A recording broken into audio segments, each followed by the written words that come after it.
Hi friends, this is Katerina from the Evolution of Stitches. In this video I'm going to show you how to crochet the single crochet stitch, as it's called in the United States, or the double crochet stitch as it's called in the UK. It's exactly the same stitch, no difference between them except the name. The only thing you should pay attention to is when you follow a crochet pattern, you have to follow the terminology of that pattern. Also, this stitch is one of the basic stitches with which we crochet our projects. In order to be able to crochet the single crochet stitch, you have to have a foundation row of chains. But before that, let me show you something to make it easier for you to know where to insert your hook in order to crochet your stitch. So here I have crocheted a very loose foundation row. It doesn't look like a foundation row, but it is. If you have watched my previous video, you'll know that the chains form the shape of a V. And here I want to show you where to insert your hook into these V's in order to crochet your stitches. So we have each V consists of 3 strands of yarn or loops. The top one, and then the one in the middle now, but actually it's at the back of the V shape, and the bottom one. Your best option is to insert your hook here between the top loop and the 2 others. This is the easiest way. Of course, there are other ways to do it, and other patterns will instruct you to insert your hook in a different place. But for the time being, just try to insert your hook in the place I have shown you. Now let me crochet a proper foundation row so I can show you how to crochet your single crochet stitch. This is the term I'm going to use in this video. So I'm going to crochet 10 chains, 2, 3, 4, 5, 6, 7, 8, 9 and 10. If you would like to see how you crochet the foundation chain stitch, please watch one of my other videos on which is specifically on how to crochet the foundation chain row. So now we have this row of chains, our foundation row. What we do now is that we don't crochet on our first chain. We insert our hook in our second chain in the place I've showed you, that is between your V. So what you do is insert your hook, yarn over the hook, pull through. Now you have 2 loops on your hook, yarn over again and pull through both loops. So this is your first single crochet stitch. Once more, insert your hook, yarn over and pull through, 2 loops on the hook, yarn over, pull through both loops, second single crochet stitch. Once more, insert the hook, yarn over, 2 loops on the hook, yarn over, pull through both, insert the hook, yarn over, pull through both loops. So now we go on like this: insert the hook, yarn over the hook, pull through both loops, yarn over, yarn over, pull through both loops, yarn over, pull through both loops, yarn over, pull through both loops, yarn over and pull through both loops. Now we have reached the end of our foundation row. So now we have finished our first row and we're ready to go on to our second row. In order to do that, the first thing we should do is chain one. We need this chain in order to give our row the proper height. And then we have to flip our work the way we flip the pages of a book to our left, and we are ready to start. The first thing we should know is where to insert our hook. As you can see, our first row of stitches has created a row of V's on its top. This is a good way to count your stitches, actually, if you like. But we are not going to insert our hook into these V's, although some patterns may instruct you to do so.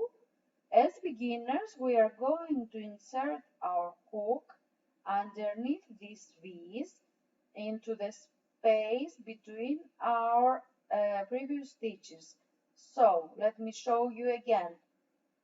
You are going to insert your hook underneath the V here. Now it looks like you have 3 strands of yarn into your hook, but that's not the case because when you pull through you have 2 loops, and then yarn over and pull through both loops. Again, let me do it again. Insert the hook underneath the V here, see, yarn over, pull through. Now you have 2 loops on your hook, yarn over again and pull through both loops, and you have created the first single crochet stitch of your second row. Let's do it again. Try to find the space between your stitches of the previous row. Insert your hook underneath this V, yarn over and pull through, yarn over again and pull through both loops. And now you have your second single crochet stitch of your second row. Again, insert your hook here underneath the V.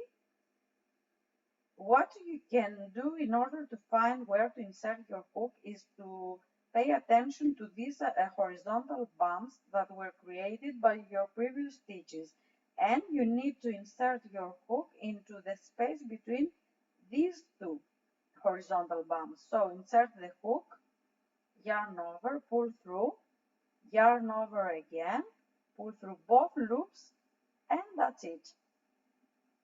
I'm going to finish this row. Please do the same so you can practice, and meet me at the end of the row. Do it as you like. You can pause the video and try to practice as much as you like. When you are at the end of your row, there is only one thing you should pay attention to, because the last stitch of the previous row is kind of difficult to insert your hook into it, but try to poke your hook into this stitch, because if you forget to insert your hook into this one, then you're going to end up with fewer stitches in your next rows, and also your edge won't be very straight. So try not to forget to crochet into this one as well. And this is the end of your second row. So now we're ready to start our third row. So chain one, flip your work to the left, insert your hook, yarn over and pull through, and then yarn over again and pull through both loops. So now you have your first single crochet stitch of the third row, and again insert the hook, yarn over, pull through, yarn over again and pull through both loops. Insert the hook, yarn over, pull through, yarn over again, pull through both loops, and we continue this way until we reach the end of our row.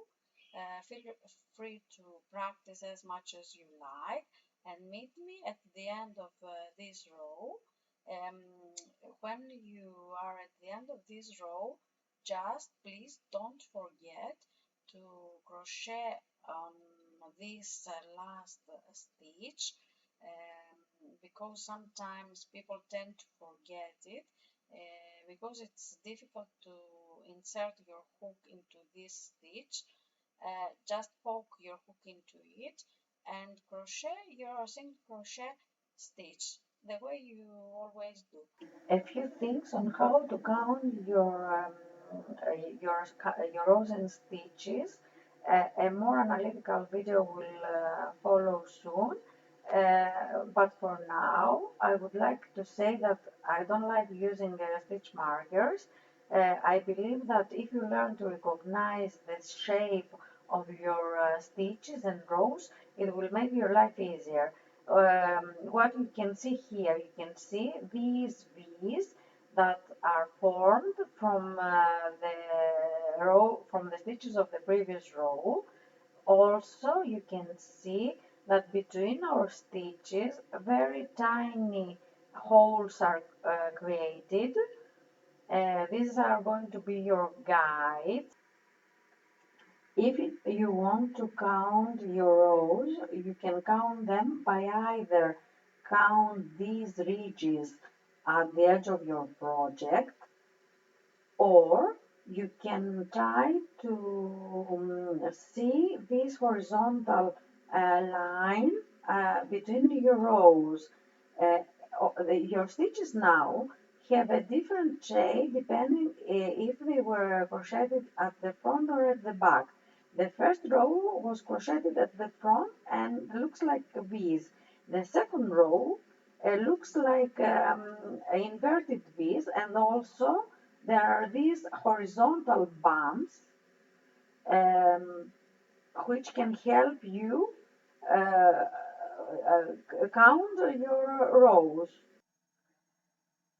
So now please keep on practicing until you feel comfortable with crocheting the single crochet stitch.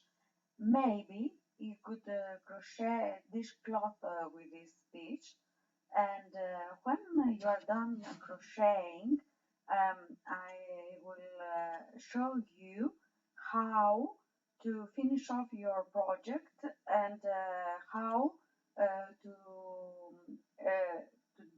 what to do with your loose yarn end, how to weave in your ends. So watch that video tutorial in order to finish your work. I hope you enjoyed this tutorial, and if you did, please leave a thumbs up. I'm looking forward to seeing you in one of my next videos, and please subscribe to my channel so you would be alerted every time I release a new one. Until next time, happy crocheting! Bye!